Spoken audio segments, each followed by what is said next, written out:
E aí, galerinha que segue o meu canal, tudo bem com vocês? Achou que era o Whindersson Nunes, né? Errou, padrinho, sou eu. Professor Ailton, mais uma aulinha de geografia para vocês, a aula mais topson do Goiás. E nós começamos hoje o nosso vídeo, infelizmente, de uma forma um pouco trágica, né? Não foi muito bom o nosso começo, mas acontece, é isso daí. Meus queridos, preste atenção então, nós vamos falar hoje sobre fontes de energia. Aí você joga a mão lá em cima e fala: professor, nós já falamos sobre isso no último vídeo. Justamente, nós começamos a falar sobre as fontes de energia, né? Agora nós vamos dar continuidade, nós vamos terminar o nosso assunto sobre fontes de energia, porque quando acabar essa sessão de aulas sobre fontes de energia, vocês vão ser os mais feras do Goiás sobre esse assunto. Por quê? Porque a turma é boa, né?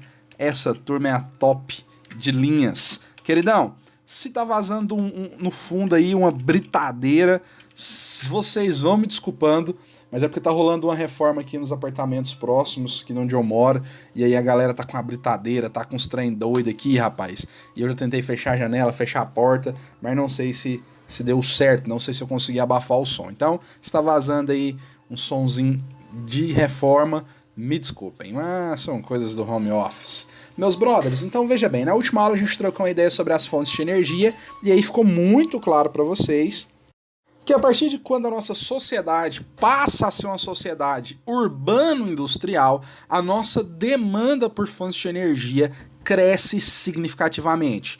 Dominar uma fonte de energia no contexto da primeira fase da Revolução Industrial, que utilizou o carvão mineral como fonte de energia, era justamente dominar a produção mundial, a produção global. E aí, meus brothers, as fontes de energia ganham espaço cada vez mais significativo dentro das nossas sociedades. É ou não é? É demais da conta. Sabemos que elas não são inseridas na nossa sociedade na primeira fase da Revolução Industrial, mas a partir daí elas começam a ganhar um papel significativo nessa sociedade que nós escolhemos viver, uma sociedade urbano-industrial. Meus queridos, para que vocês não se esqueçam, beleza? Fontes de energia são todos os recursos, né, meus brothers, naturais ou artificiais, que são utilizados pela nossa sociedade muito doida para produção de algum tipo de energia, e elas podem ser classificadas em dois tipos, que são as fontes renováveis e as fontes não renováveis.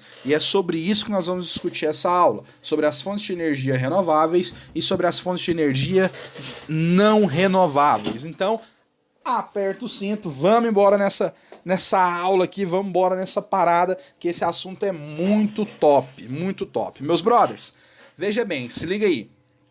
Para não causar nenhum tipo de confusão, é muito preciso que vocês entendam que quando nós falamos de fonte de energia, nós não estamos falando de um recurso natural que é capaz de gerar apenas energia elétrica. A gente pode estar falando de outras energias, beleza? É muito comum a gente fazer essa confusão, pensar que toda fonte de energia obrigatoriamente tem que gerar energia elétrica, e não é bem assim. Por exemplo, a combustão lá do combustível no seu carro gera uma energia que não é elétrica, beleza? Então vamos primeiro tomar esse cuidado. Sem contar, nós temos aí o carvãozinho que assa a carninha, que também é uma fonte de energia, ok?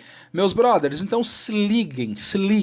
As fontes de energias não renováveis são todas as fontes de energia que a sua capacidade de renovação é menor do que a do consumo. Então, toda fonte de energia em que a Terra demora mais tempo para fabricar essa fonte do que eu e você demoramos para consumir, ela vai ser uma fonte de energia não renovável. Logo, nós podemos entender como fontes de energias que vão se esgotar futuramente, ou seja, são fontes de energia que se esgotam de acordo com o uso.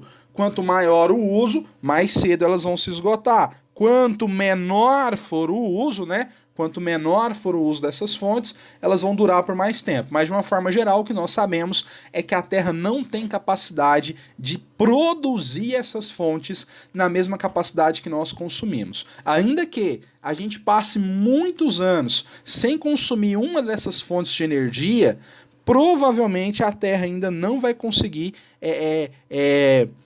recuperar, não vai conseguir aí renovar essas fontes, beleza? Basicamente, as fontes não renováveis são os combustíveis fósseis, aí vem o petróleo, o carvão mineral, uma penca de fontes de energias não renováveis dentro dos combustíveis fósseis. Isso mesmo que você pensou. Os fósseis é aquela paradinha lá, que vocês já devem ter visto outras vezes em história. A gente vai estudar um pouquinho sobre os combustíveis fósseis e o processo de fossilização das matérias, mas o fóssil nada mais é do que um resto, né, um vestígio de animais ou de qualquer matéria orgânica que foi preservada aí numa rocha, né? E acabou se tornando um fóssil. Então, meus queridos, o dinossauro lá, o T-Rex de ontem, é a sua gasolina de hoje. E você, padrinho, pode ser a gasolina de amanhã. Então, brother, fica ligeiro, hein? Se previna aí, cuida. Meus queridos, energia nuclear também é um exemplo de fonte de energia não renovável, beleza? É muito comum vocês verem em alguns livros, ou até mesmo na internet, a galera falar que fontes não renováveis são fontes que não se renovam. Pera aí, não é bem assim. Não é que são fontes que não se renovam, não é que são fontes que vão se acabar, mas são fontes que o seu tempo de renovação é muito longo. Poxa, para a gente ter aí a formação de um fóssil que vai chegar a ser um combustível fóssil, a gente vai precisar de milhares e milhares de anos. Mas vai ter essa renovação, em milhares e milhares de anos, mas vai ter. Não é assim, acabamos hoje com o carvão do mundo, nunca mais vai ter carvão. Não, daqui milhares e milhares de anos, né, a gente pode ter aí o surgimento de carvão outra vez, de fósseis, enfim. Então, muito cuidado com a termologia, que são fontes que não se renovam, são fontes que vão acabar e pronto, final. Ou seja, tem que ter muita clareza para entender que são fontes que a sua capacidade de renovação é menor do que a de consumo. Ou seja, para elas se renovar, precisam de um prazo muito grande. Tá bom? Tomem muito cuidado para entender isso. Ainda que algumas vezes, em algumas questões que vocês vão responder aí, de Enem, de vestibulares, pode ser que apareça a expressão que se esgotam com o uso. Por isso que eu coloquei ela entre parênteses aí para vocês, porque não é errado, né? Se eu ficar usando carvão, ela vai se esgotar. De acordo com o meu uso. Se eu uso muito, ela vai se esgotar. Mas ela vai se esgotar durante um período. Não significa que a Terra nunca mais vai ter capacidade de produzir aí essa fonte, beleza? É só ter essa distinção. Porque muita gente coloca na prova, são fontes que acabam. Não, pelo amor de Deus, né, gente? Vamos escrever, vamos elaborar essas respostas aí direito, tá? Olha só, e nós temos as fontes de energias renováveis, que são fontes de energia que a capacidade de renovação é maior do que a de consumo, ou seja, ainda que eu continue usando, a Terra consegue repor aquilo para mim. Um exemplo nós temos são as biomassas, né? Nós sabemos aí que as biomassas hoje ganham um espaço central no cenário aí mundial, né? A questão do uso do combustível do etanol aqui no Brasil e em alguns outros lugares do mundo, são poucos, mas enfim, a questão do biodiesel que está sendo produzido, e também nós temos o avanço da biomassa, utilizando a massa da banana, a massa da cana, para fazer aí a geração de energia. Nós temos a eólica, que é a energia do vento, né? O ventinho gira aí, os propulsores geram energia. A solar, as hidrelétricas, a energia gerada pelos oceanos, e a geotérmica. Moçada, eu vou explicar cada uma dessas nas próximas aulas.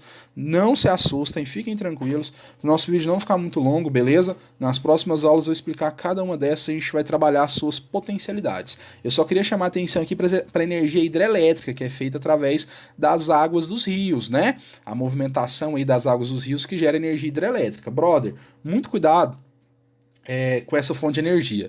A galera costuma marcar ela como não renovável, aí tem outra galera que marca como renovável e fica aquela bagunça. A hidrelétrica ainda é uma fonte de energia renovável. Nós podemos citar, por exemplo, o caso do Brasil. Aqui no Brasil é uma fonte de energia renovável. Se a gente vai ver a realidade lá do Oriente Médio, não é uma fonte de energia renovável, mas em sua aplicabilidade maior é uma fonte de energia renovável, fazendo diversas ressalvas, beleza?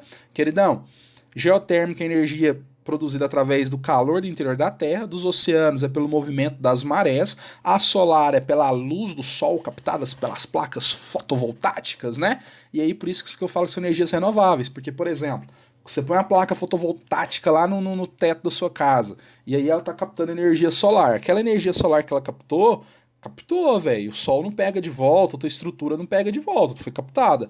Mas o solzão é tão grandão, tão potente aí, que ele vai repor esse calor, né? E nós temos a eólica, que são os ventos, tem que acabar com os ventos para acabar com a eólica, então a gente sabe também com a energia que ela tem capacidade alta de renovação. E a biomassa, como já falei para vocês, tem que plantar plantinhas. Quando a gente tiver espaço e condições de plantar plantinha, ela é renovável. A partir do momento que isso vai ficar escasso, né, que não tem mais possibilidade de plantio, ela passa a ser não renovável e aí também a gente vai morrer, porque se não plantar plantinha a gente não come, né? Mas enfim, queridaços, nossa aula de hoje fica por aqui. Grande abraços, dúvidas, joga aqui no Kitutor, perguntas, que é a mesma coisa de dúvidas, joga aqui no Kitutor também, que assim que possível eu respondo vocês, beleza? Tchau, tchau, fui!